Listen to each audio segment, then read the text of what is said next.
ગદ્દા પ્રથમ પ્રકરણ 16મું વિવેકીનું આત્મારૂપે વર્તનનું સંવત 1876ના મગશર વદી 4 ચોથને દિવસ શ્રીજી મહારાજ શ્રીગઢડા મધ્યે દાદા ખાચરના દરબારમાં વિરાજમાન હતા અને સર્વ શ્વેત વસ્ત્ર ધારણ કર્યા હતા અને પોતાના મુખારવિંદની આગળ સાધુ તથા દેશદેશના હરિભક્તની સભા ભરાઈને બેઠી હતી.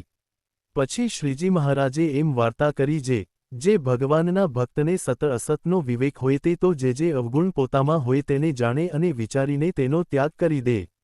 અને સંતમાં અથવા કોઈ સત્સંગીમાં કાનિક અવગુણ પોતાને ભાસતો હોય તો તેને ત્યાગ કરી દે અને તેના જે ગુણ તેનું જ ગ્રહણ કરે. અને પરમેશ્વરને વિશે તો તેને કોઈ અવગુણ ભાસે જ નહીં. અને ભગવાન અને સંત તે જે વચન કહે તેને પરમ સત્ય કરીને માને પણ તે વચનને વિશે સંશય કરે નહીં. અને સંત કહે તું દેહ, ઇન્દ્રિય, મન, પ્રાણથી જુદો છું અને સત્ય છું અને એનો જાણનારો છું અને એ દેહાદિક સર્વે અસત્ય છે.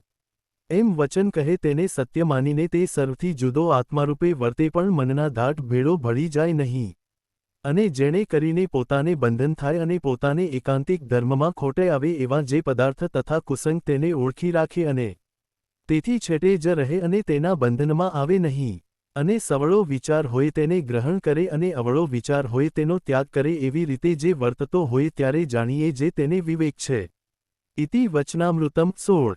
અવાજ અવનવા ભક્તિ મેં વિડિયો માટે વિડિયો કો લાઇક અને અમારી ચેનલને સબસ્ક્રાઇબ કરો અને બેલ આઇકન દબાવો જેથી સૌથી પહેલા વિડિયો તમારા સુધી પહોંચે.